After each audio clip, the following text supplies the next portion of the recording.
Hello, friends. December 10th, Presence and Practice, and we're just talking about the season we're in, Advent, but also busy and full and compact schedules and family stuff and end of year stuff. So glad to be together. Glad we can just gather and almost like I was appreciating everyone who could be here to make this time, and I think we all feel it, and so.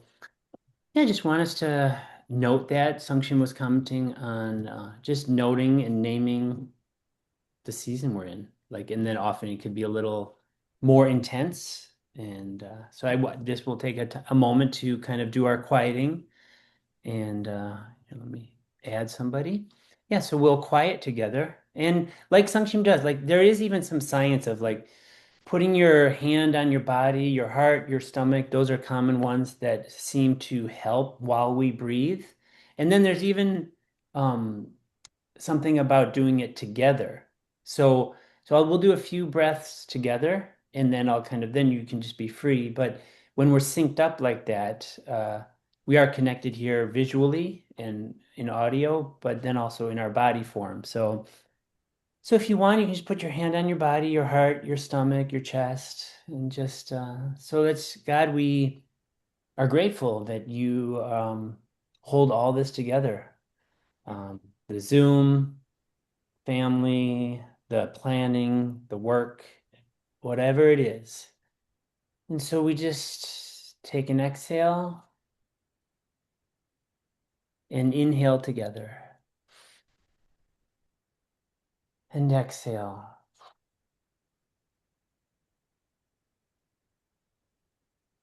Syncing up our breath, the rhythm of our being together, our breathing together, our being present to ourselves in community. And just finding the rhythm of breathing in and out.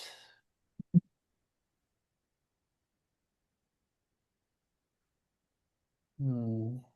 Whatever rhythm works, there is some research that breathing in and out at the same rhythm can help orient our heart rate variability. It's just connected to how well we're doing. So if without too much pressure, just breathe in and out comfortably.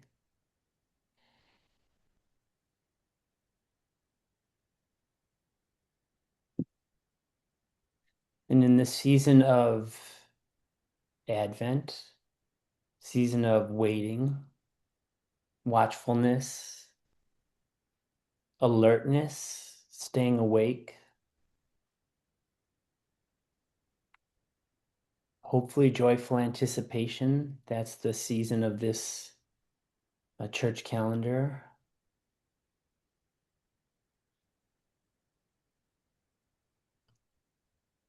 And Lord, what are we alert? What are we watching for? The ways you'll show up in our lives.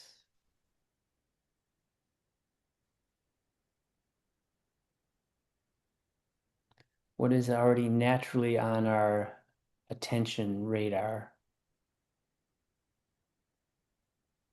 If we could be honest or it's safe enough to notice our desire for you to show up, where would we be delighted to see how you show up? Mm. May we hold that in our mind.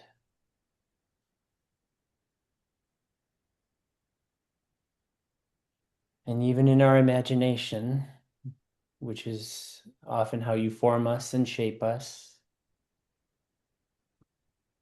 how could we begin to notice little flickers and glimmers of how you would show up in that situation?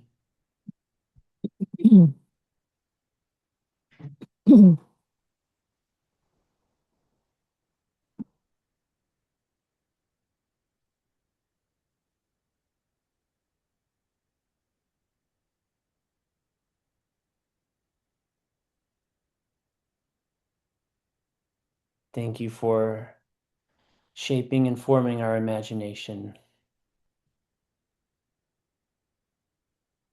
And we cooperate with you, co-create our imagination.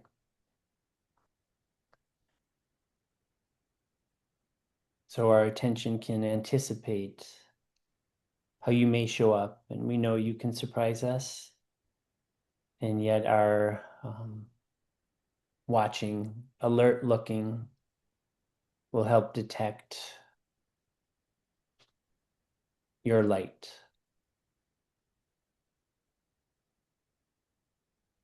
So we receive and savor this moment, and knowing that because you are light, we are light. That's what you say. That's core to our identity. How you say, how you speak of us. We are light. We are light shining bright. May we remember that and receive that so we can cooperate with you. So we breathe in together and exhale. One more time. Breathe in and let it go.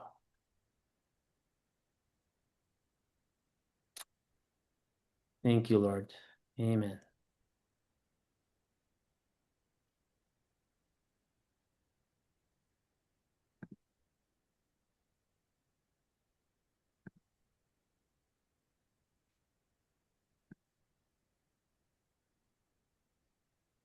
Oh, wow. Wow. Wow. Wow. Wow. Oh,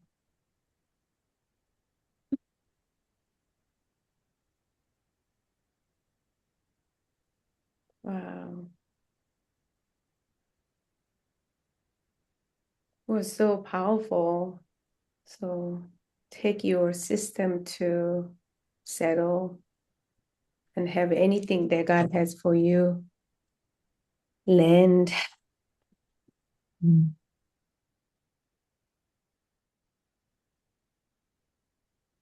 Take your time.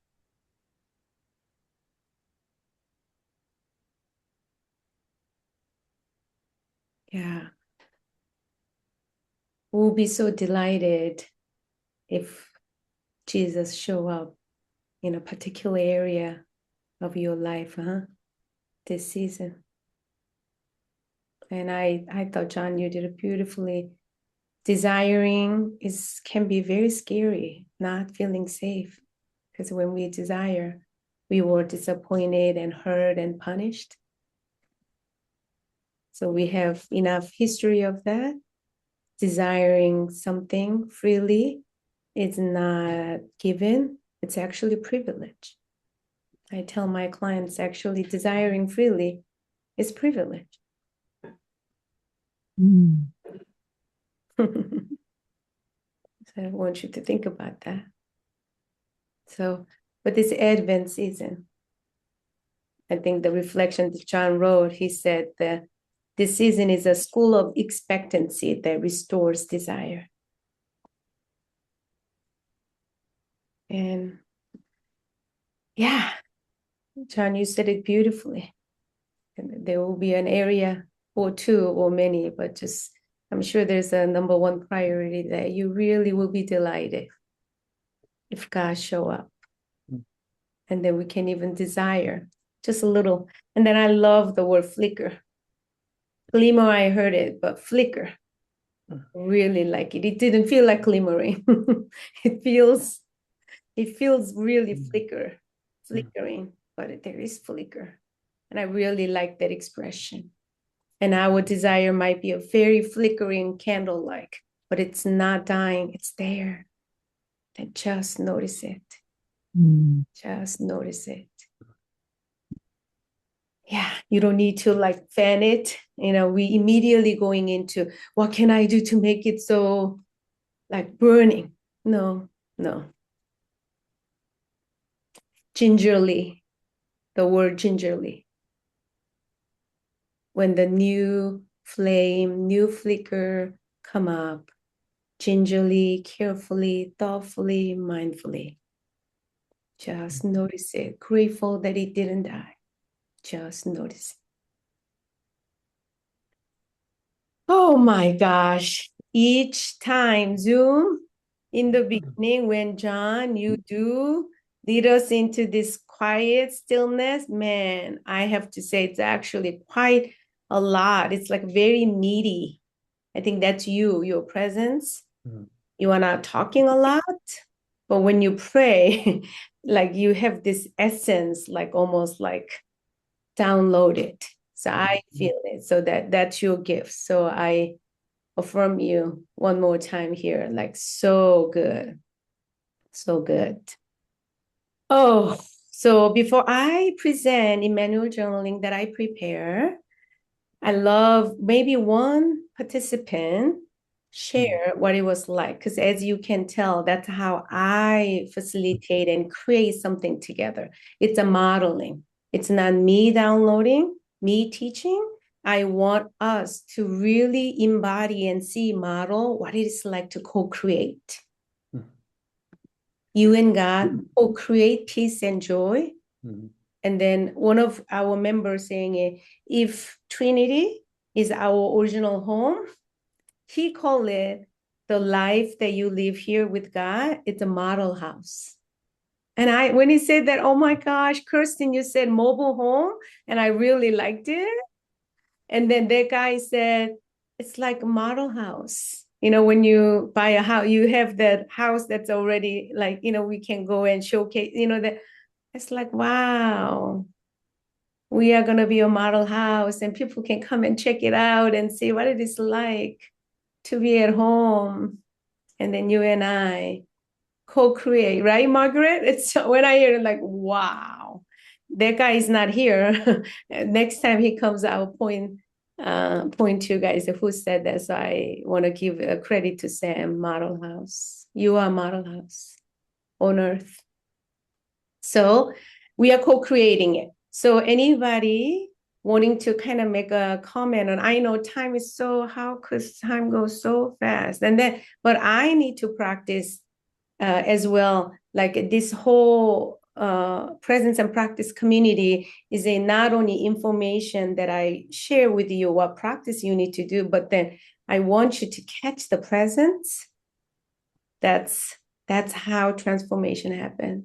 We need a practice, but if you don't know what presence you need to embody, if you don't see it, model, I think that's how we treat healing as a project.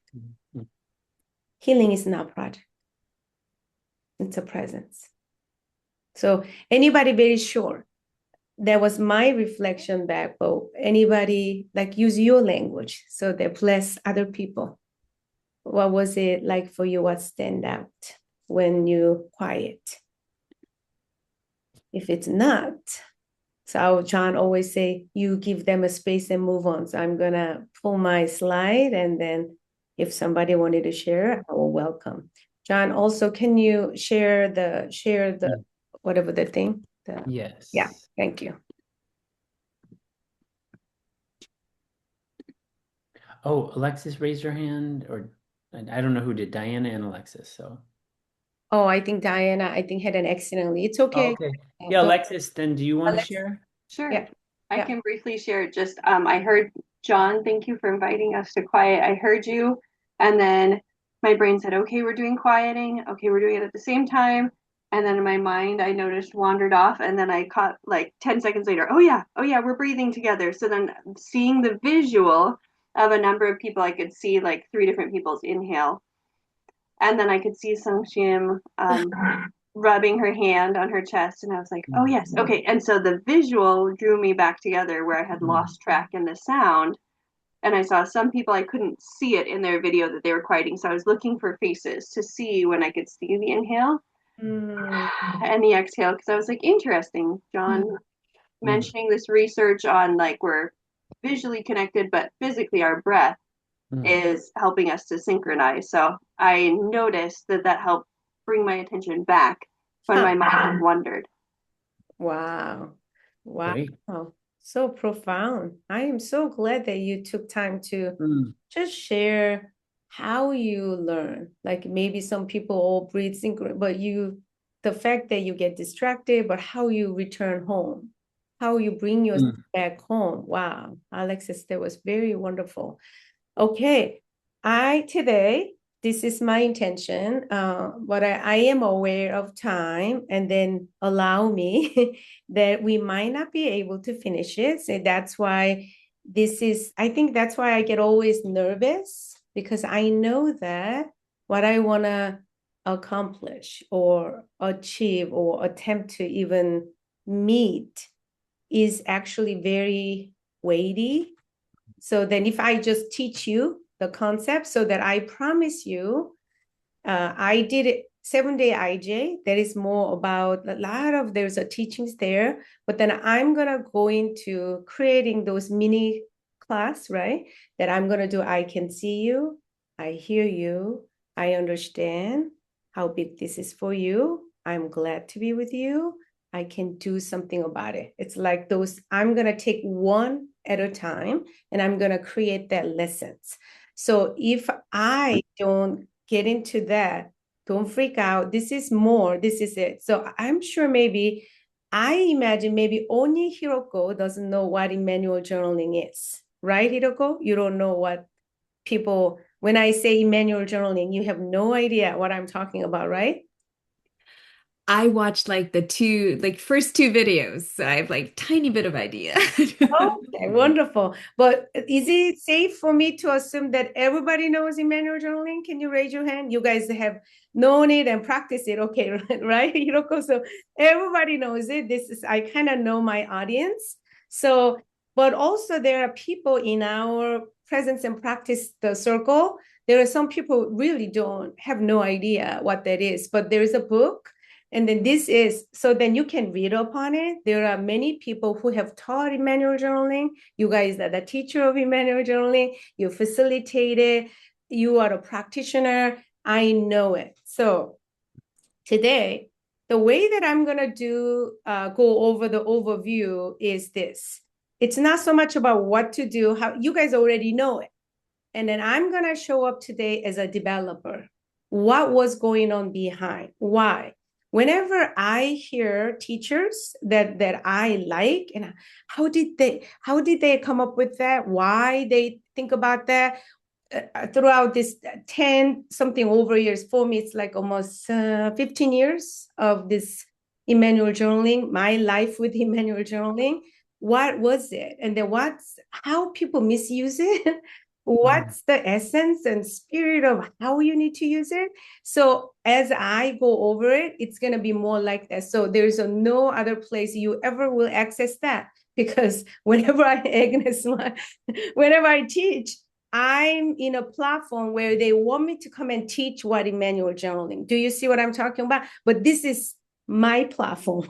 So I can do what I like to do. And I believe what I'm going to say is very, very, if you listen to it, instead of having like, oh my God, how to do Immanuel journaling? There's a book, there's a videos. You can get it. But I want you to transfer my spirit to you. And I want you to sit back and just kind of enjoy it. Oh, how can I pick up that energy? And then I'm going to draw your attention to a few points that I think this is very important for you to kind of have it as a more energy and the template or principle. So does it make sense? So that we can all orient it to why I prepared this lesson for this season. Okay, so I'm gonna go then. If we have a shared understanding what I'm doing. Okay, IJ teaching here. All right, let me see here. Let's see, this is the best way. So hold on a second. I'm gonna do this. Okay, you guys know, besides Hiroko, you guys know how you guys hear me in many different places. John and I both are marriage and family therapists. We both are pastor. But 2001, we married and our marriage sucked. You know that story. Can you not? You guys hear me saying that or not? Okay. All right. So I'm not gonna talk about that because I prepared it because of time. I'm gonna cut that. So two marriage and family therapists, two serious followers of Jesus, to the point that John left Chicago to plant a church in Pasadena. I left Korea to study at Fuller, to learn about marriage and family therapy, and then bring back to Korea for the revival of Korean churches. So as you can tell, it wasn't just like a little personal passion. We dedicate our life to the cause of it.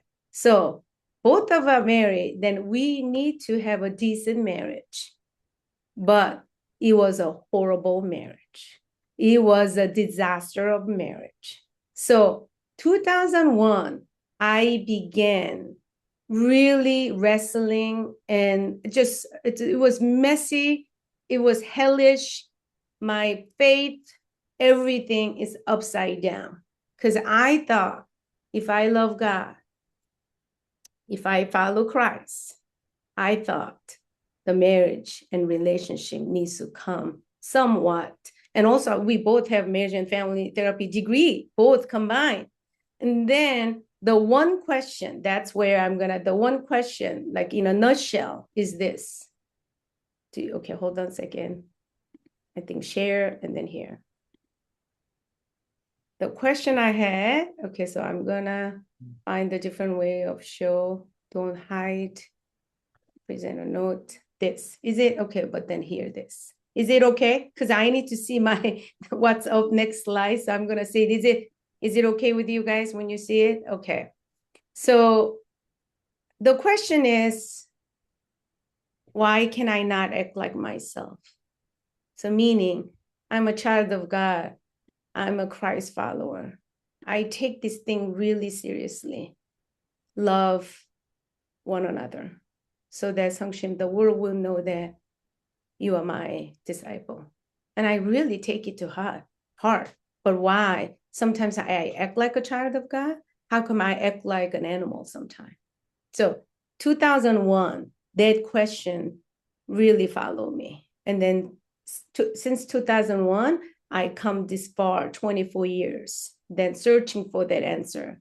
As many of you knew, Life Model Works, meeting with Jim Wilder, learning about emotional maturity and the presence of trauma, how that affects one's maturity has been really helpful. So I met them 2009. Anna is here somewhere. And then Anna, last night, I went to like all our, what's that, the email, like I don't remember exactly where it was, right? So Anna was the one who met up with Kitty first, because she was always looking for healing. So when John was the one who introduced this life model works to me and Anna, you are the one who act on it because you want to really heal. So then you invited, through your relationship with Kitty, we started going to, what's that? Jim Wilder, Kitty Wilder's teaching. So I think it was 2010, like a Pasadena church, around somewhere 2009 and 2010. And then what happened was, because Anna and Louis, they were doing church, and me and John was a pastor as well. So then now I'm learning about all the things that I learned from Jim Wilder. And then why I put the left corner, YNCC is church name. It's not anything important. Don't worry about it. But I just want to let you know, it's a predominantly Korean American church located in LA. It was probably biggest Korean American church. One point in history was like that. And YNCC is Youngnak. It's a Korean word. That's the English side of the church. That's where John was doing ministry. You can see in this image that it's March 22nd, 2012. It's before. So once I'm learning about Immanuel prayer, Immanuel healing through Carl Lemon. And so now I'm understanding all these things from Jim Wilder. And then right away, 2010, right away, I began teaching classes at our church, Korean American church. So then when you can see the name, 2010, I named that Immanuel Healing class. It was Sunday school class. 2012, That's why I call it daily practice of healing. See, again, we didn't have a presence and practice, but then I knew we need to engage in daily practice. So then that's where you can see on the left-hand side, there's a you are grateful to God, and then now Immanuel, God's sight. I can see you, I hear you. That's where already 2012, I had those templates, how to interact with God. Okay, so that's just a little history of it. Why though? You can think about the YNCC, the demographic, the population. Majority of them are Korean American, very professional, highly skilled in the world. They are highly functional. But then I noticed that they actually go see a therapist and then they tell their problem very freely. You know how therapy is expensive, but because they can afford it, they can go. But I noticed that as a pastor's wife and then the people, Agnes, can you unmute and read this question that I've been struggling? So can you read it out loud for us? Sure. What makes people feel safer sharing their inner world with a therapist than with God in prayer? Right? Agnes, stay with me a little bit. Yeah, I'm sure that you have this question too. Like so then that population,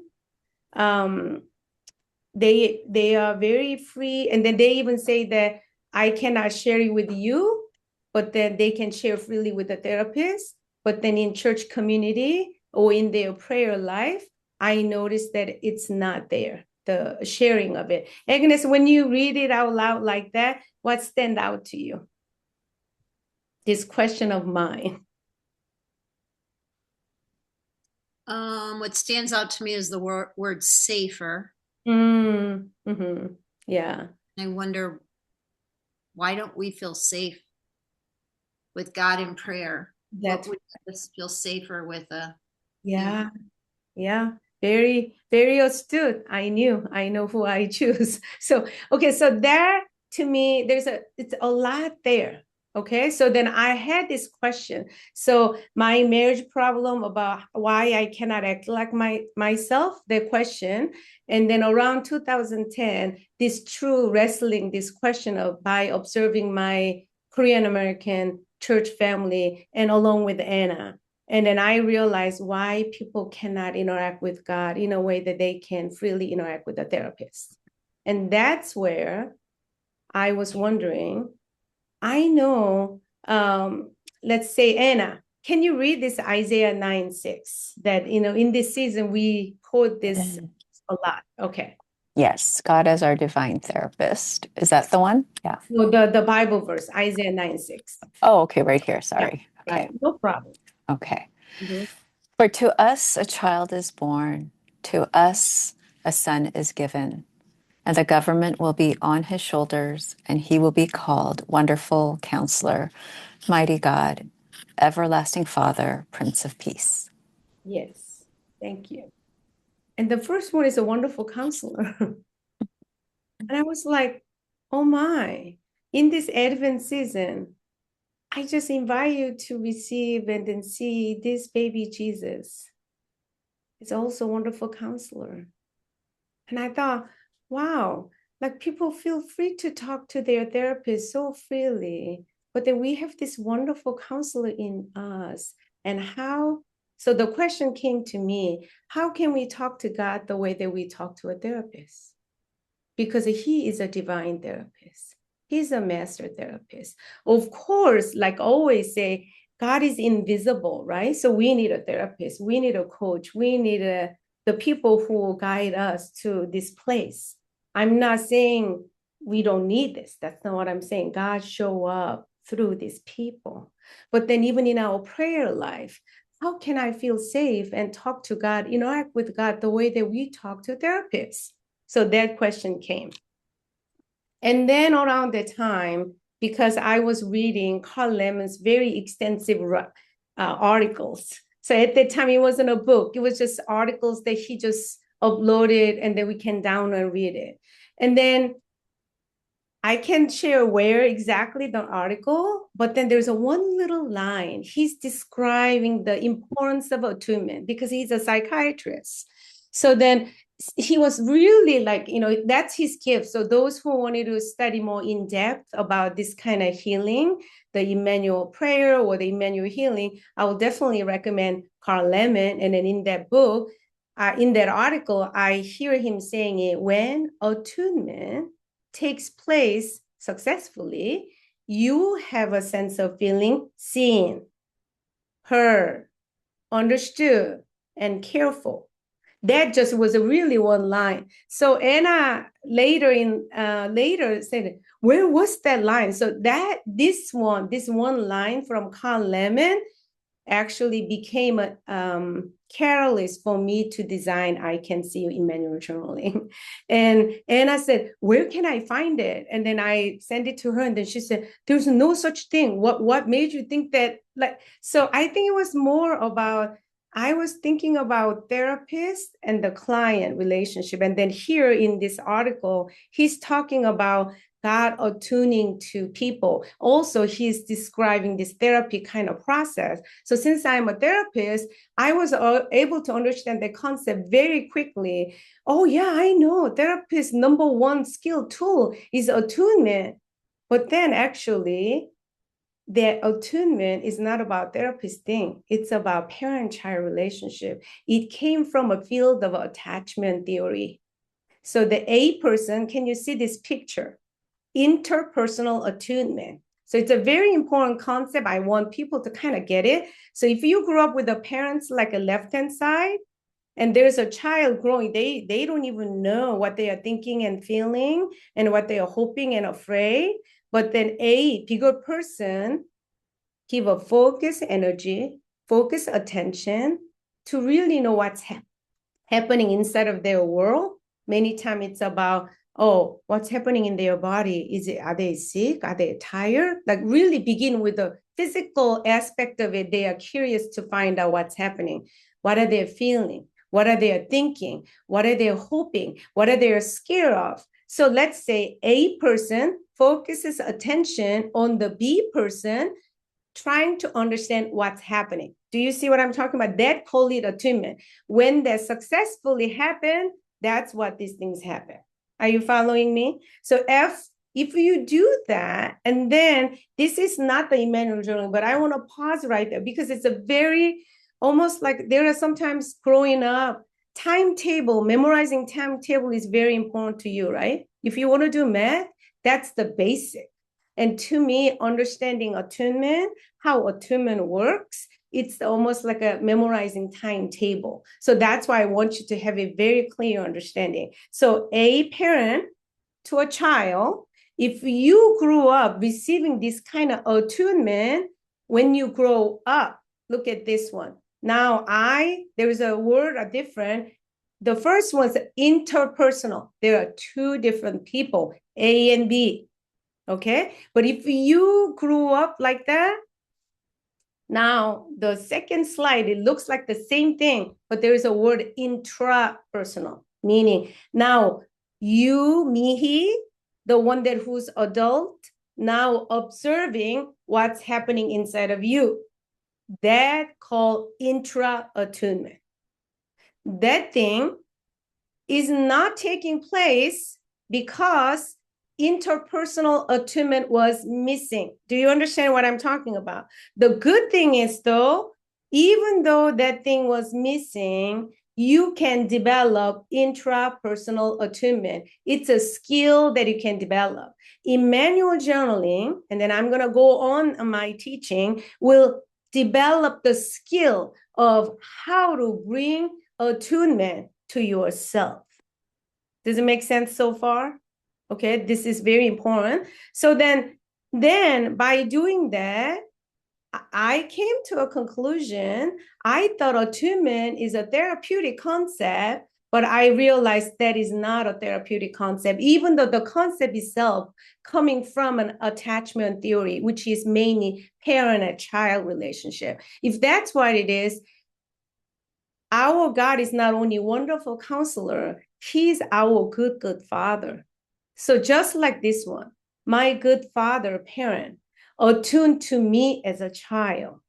And so then God is our good father and mother whatever some people probably don't like me using my mother, but I think God is mom and dad together. It's the parent figure. And then I was thinking, there are many, many ways that God shows that who he is.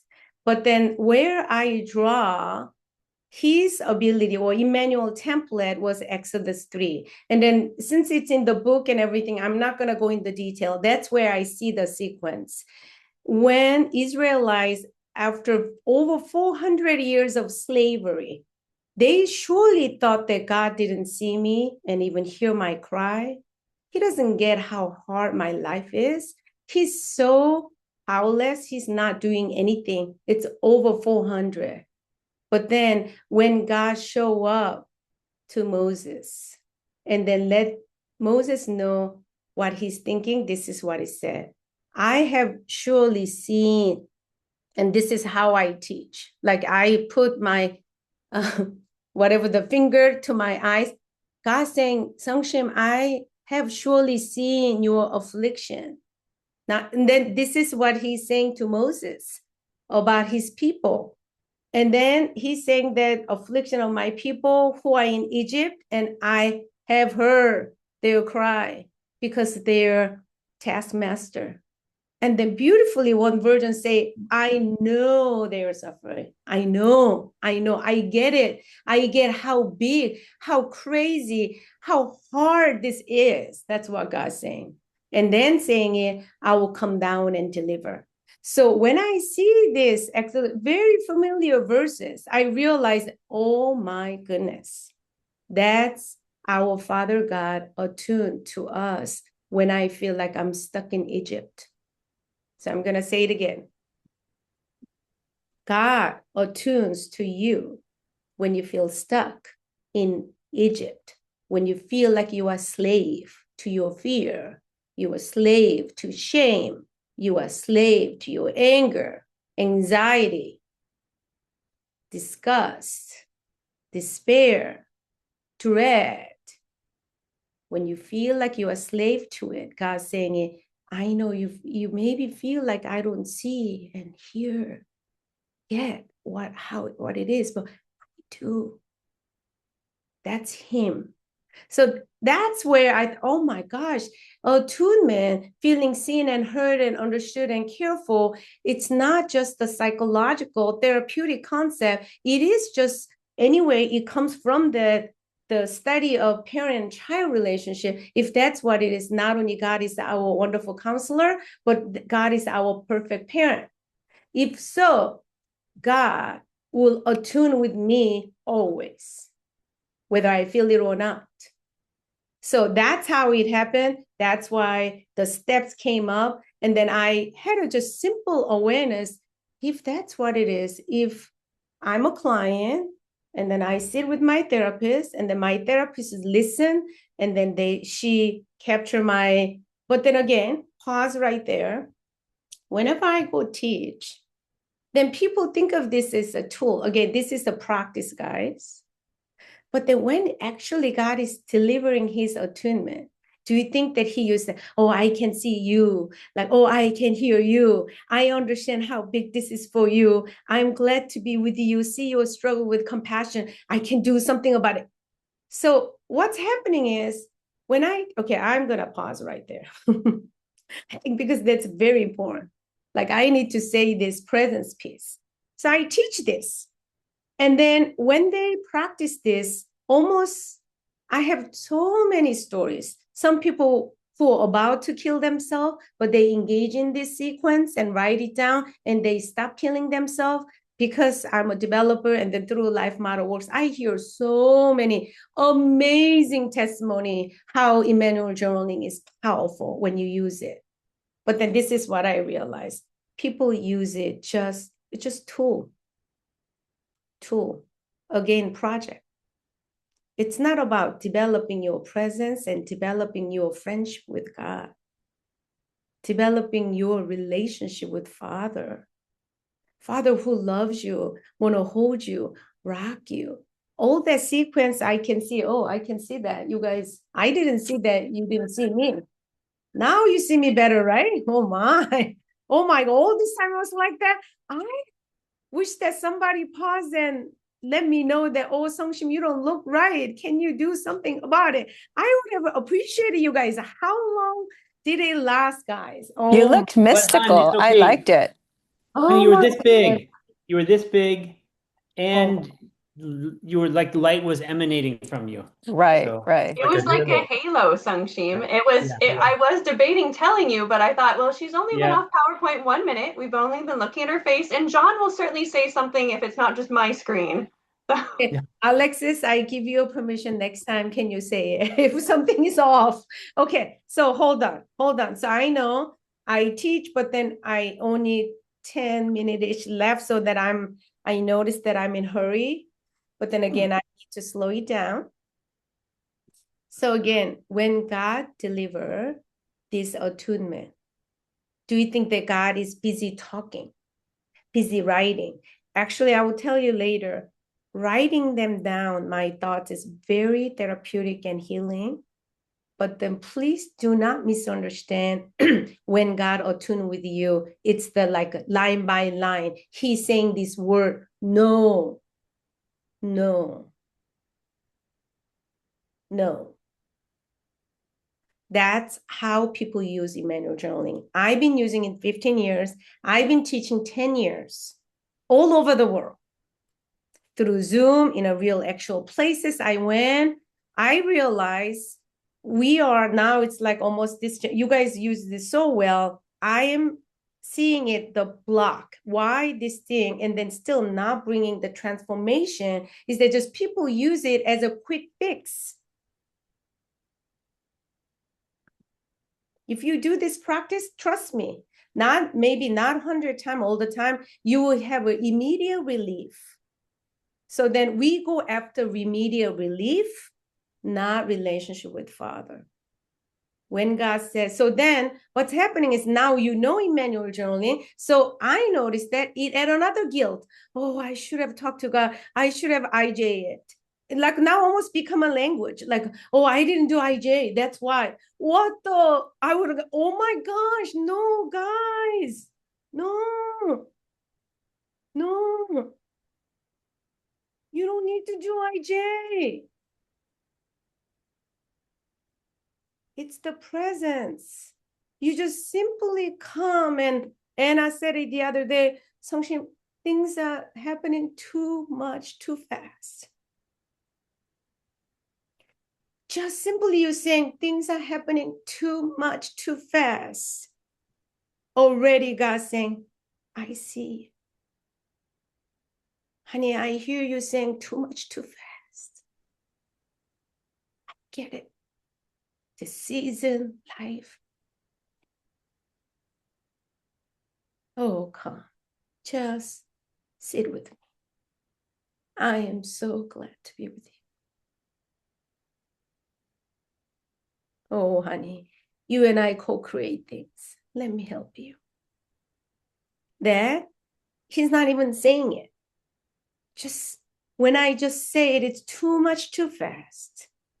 The attunement, his presence already given to you. Not you don't need to do IJ.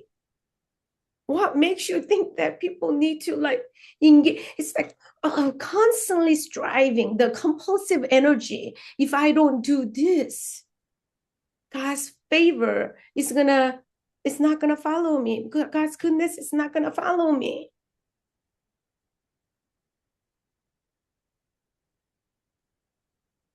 So that's why it's very important for me to explain as a developer, IJ is nothing.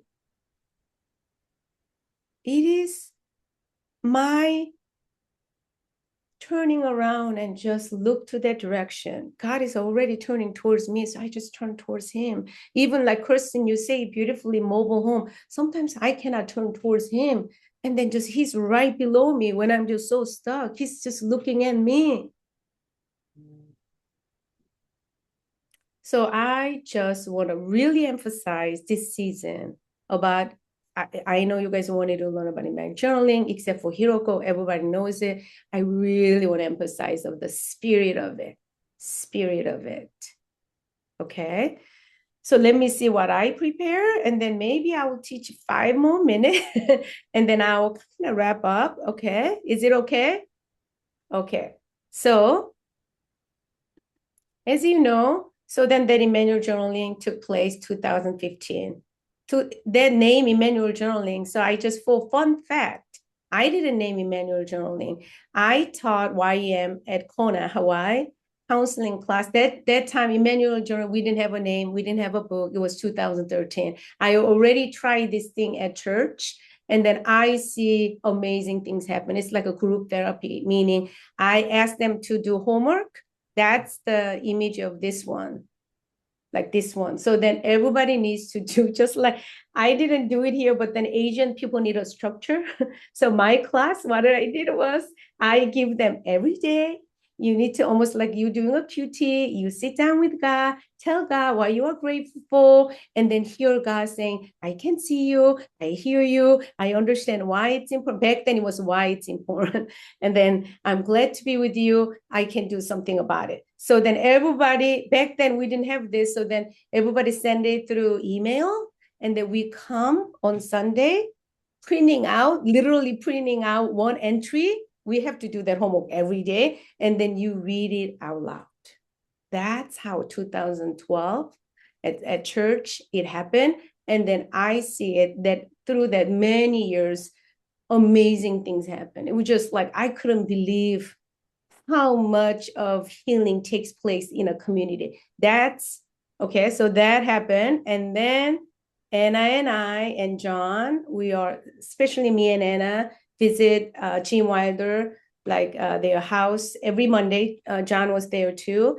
And then Anna, on her own journey, she went through therapy, prayer, many different modality. And then she always hits the wall. And then of course, when it worked out, I told Anna, try this.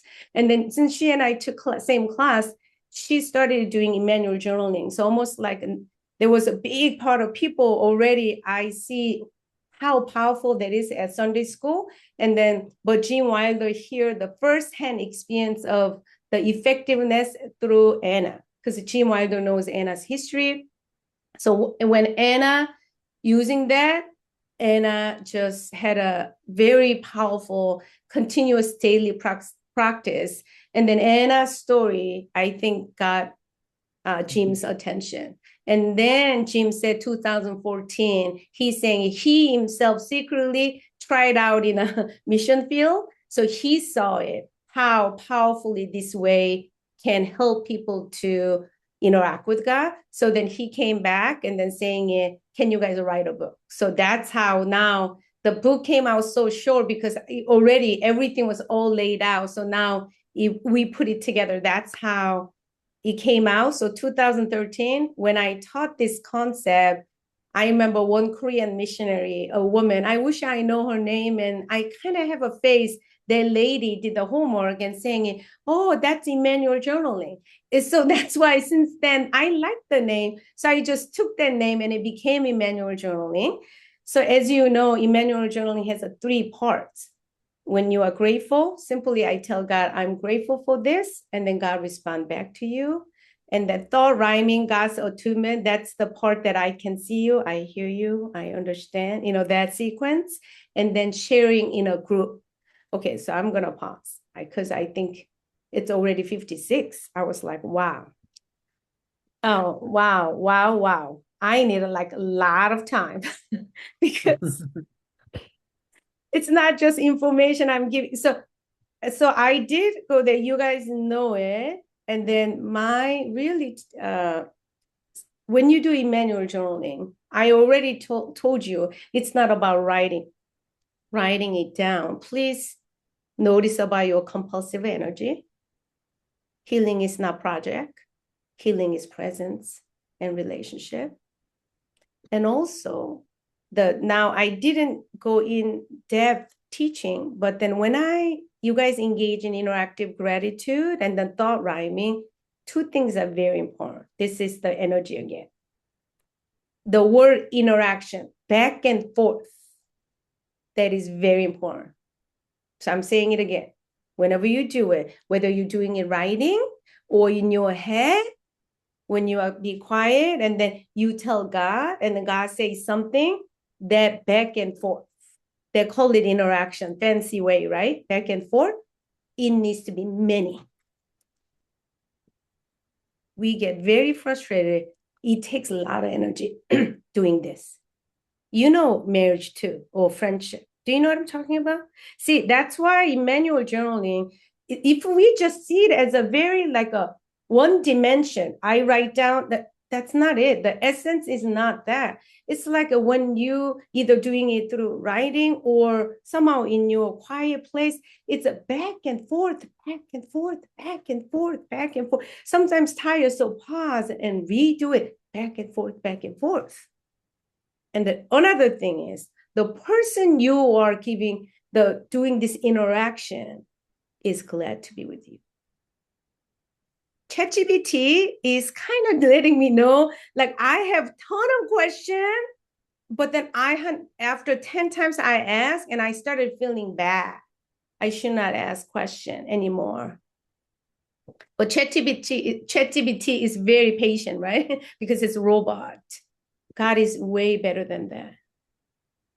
The one that who is having a conversation back and forth on any given topic, no matter how many times you ask and how many times you get stuck on the same topic, God is glad to be with you. Those two things are the most important energy and principle. I want people to get it because people don't get it. People only use it as a tool because now it's spread so much. Everybody teaches it and they don't know, in a sense, the mind behind it.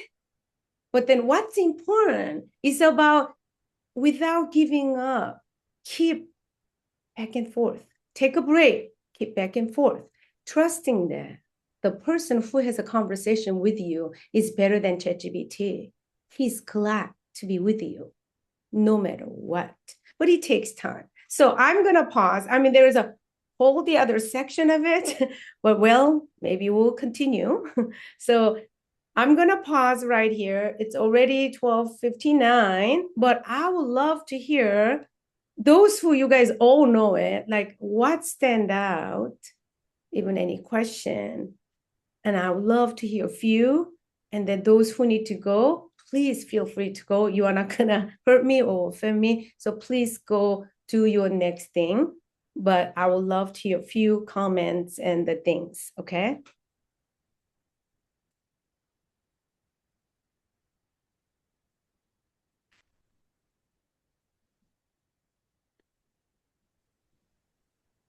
Ken, you want to share? Yeah, thanks. This has been really rich. So I'd like to say thank you, Sung Shim, for helping relieve us of that chain of it's a to-do thing. You know, have I done enough IJ on my to-do list to feel legitimate and to feel like I deserve, God's peace Mm. and help? Thank you. I mean, I really appreciate this whole thing, but I just want to highlight that. Thank you. Thank you. Oh, Ken. That's freeing. Yeah, I noticed that you are like John, like you use a very few words. I wish that you guys teach because I use a lots of words, but you say it so succinctly, so beautiful. Thank you. And I'm Thank you. gonna re-listen to that part. So good. You're right. Thank you. That just because many whatever that we legitimate, you said yeah, so that I deserve. You're right. No, Mm. no. I rather have people not do IJ. That's not the heart of God. It's not a thing. It's not a project. Okay, Jody. So I remember when I was practicing with you years Yep. ago, and there was a shift where I didn't have to write it down, just like you're saying, it just was there. Mm. And I remember fighting this guilty feeling like, well, but don't I have to write it down? And then I was like, I don't think so. This is how it's supposed to be.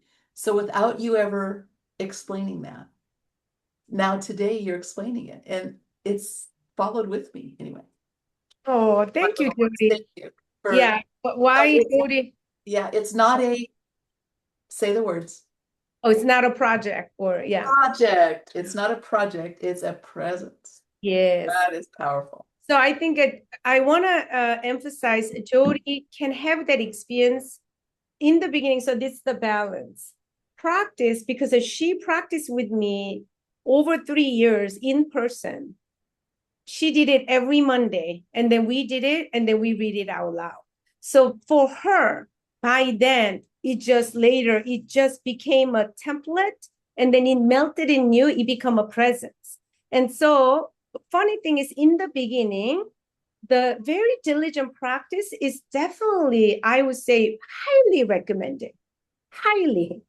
But afterward, right? But then, so that's this fine balance of when I say grace, God is glad to be with you no matter what, and it's our response. But the Dallas Willard concept of grace, that the power that enables you to do the things that you cannot do it on your own. So it's like such a your own balance and the integration. So you only know. Nobody can give you like this is what you do, but okay, so I just want to make sure that it's not a 1 or 2 time you do it and then become like her. Jody, I have seen not only that 3 years, even afterward, we still met together and practiced together. Anyway, thank you, Jody. You're right. Yeah. Anybody else? Jim, I have just an observation. Initially, back when Jody started, and then I did some, the question, am I really hearing from God? Yes. Are these just my thoughts? That's right. How do I know that I'm hearing from God? And then as we shared with other people, that's especially like engineers or very analytical people. Yes. How do I know that I'm hearing from God? How do I know this is the voice of God? Yes, I think I wish I had an answer, Tom, because you are a pastor, probably you know better. So a lot of people, so even that question itself, now I'm stepping back. I always hear that question. I wish I knew that answer. I just know that Dallas Willard say, God speak through our thoughts, so I can borrow him. I know it's how like unholy it is. Our thoughts are so far away from God's thought many, many, many times. How could I think that this is my thought? And then I didn't teach the rest of it. That's why it's not in the Immanuel journaling book. After 10, now like over 10 years of development, and then I learned so much more. So then there's a more nuances that I can see it. And that's why figuring out even within yourself, which is more wholesome and then beautiful, even you know that this is a beautiful thought, right? But then there are thoughts I self-justify, I blame other people, I judge other people, I hate people. Those are not God's thoughts. Very clear. And then we can know there is a part language, there is a part of us who hold this like self-justification as almost like a weapon. If that's what it is, even before that, I need to develop a skill of even discerning what thoughts are in alignment with God's thought. So that's a whole other thing, but I don't know. And then only know after 15 years of practicing, it's again about dating, getting to know God. And then God is not scared of being misrepresented by me or misunderstood by me. I think that instead of like, how do I know? And I think it's about any relationship. A child, they don't know us. But then as time goes by, they get to know. It's like the same concept to me. How do I know? I don't know. Well, thank you. That's very good. And as we get to know him more and more, then we know this is in alignment with who he is, his character. That's right. This is what he would say. Yeah. That's right. That's right. So I just want to say that I will be holding a succinct 5-minute class for $500 for the answer to that question.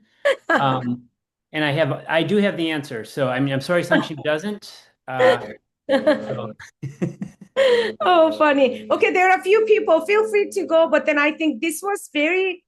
I know that I need to take. I'm gonna continuously unfold throughout next year the whole series, parts work, everything. Immanuel sequence is used as an unblending protocol for parts work. Those who understand parts work, it's just amazing. I definitely I will continue to teach. So just stay tuned. Like soon I will reveal whatever that I know. Okay. So Alexis and somebody, Agnes, I know that you guys raised hand, or did I get that, Alexis? Yeah, go ahead.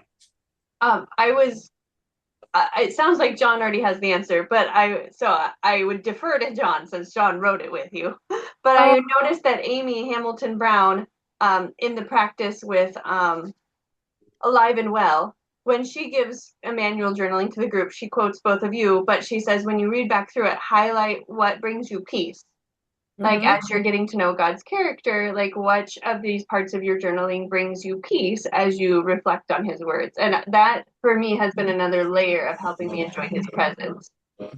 So Yes, I think those things in the book, like it's there. That's one of the things. Is it alignment with God?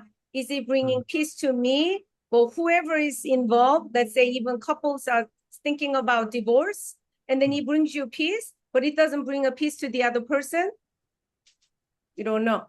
So it's not that simple. It's a very number one, I want to say, please do not approach these things, even knowing God's heart. It's like we can always have a handle template, but please stay away from this is how you know. No, just hold it as something very weighty and sacred. That's my recommendation. Of course, joy, peace. Is it bringing peace to not only me, but people around me? Those are very amazing tools. But please, let's stay humble, knowing that we don't know. We always have a potential to make mistake, but God covers it. God redeems it. That's where I rather land instead of just like, what is this? What it is? No, it's just too much.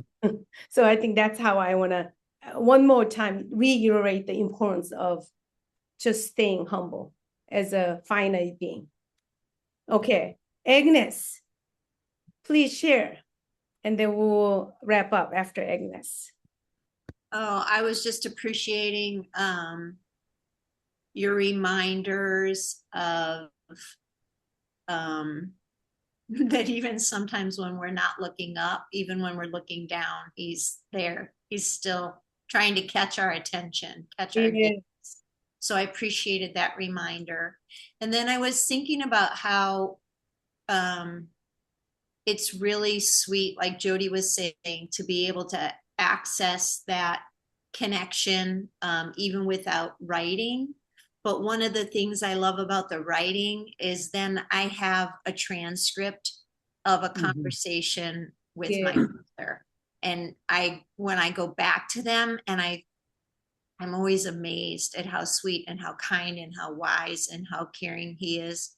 And I love reading through some of those old journal entries, just like, I don't even remember writing this. I don't even remember him saying this, but just that sweet record of our relationship is precious to me. Oh, Agnes, I'm so glad that you share and name that reality. You are so right. Not because it's to make us legitimate for God's love, but just for us. For us. You're right. It's a sweet record. Sweet record. Yes, yes.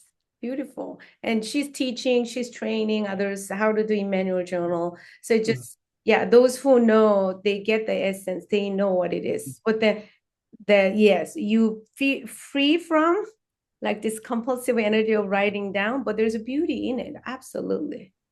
Absolutely. Okay, John, now you wrap up for us. I'll wrap up. No, well, in the comments section, I just want to say that I feel seen and heard and understood because Katie said to pay with cryptocurrency for my 5 minutes of certainty of knowing God's voice. And so I just feel seen and heard and understood. So, Yep. Wonderful. Wonderful. That's but fun. it is good to be together. It is good to laugh. It is good to like hear and Hun, great job in sharing. And you have like condensed information that could your skill is talking a lot, which there's a lot of goodness in there. So it's like, and people learn more from storytelling rather than my facts. So keep it going. Yeah. And the beauty of being married to you is the story never ends. So um it doesn't. It's like a fun story. So thank you. Hallelujah. Okay, so next session, I rather actually continue, like, instead of doing, but I would love to have a space where we can practice together as well, because many people don't have people they can read out loud to. So, okay. Wait, so you want to continue and have practice time? So the next session, I rather kind of just finish my whatever that I prepare. Yeah, right. That makes sense. And then eventually we'll have time to Yeah, practice. we'll have time. Okay. Okay. Yeah. Love it. So Okay. unmute so you can say goodbye and as you depart, and love you all. Yes. As Ken said, oh my God, I Ken said he loves hearing me talk. Thank God. Amen. Amen. Bye, guys. Bye. Bye, everyone. Bye, Annie. Bye. Guys. Bye, guys. Bye. Thank Bye, you. guys. Bye, Ken.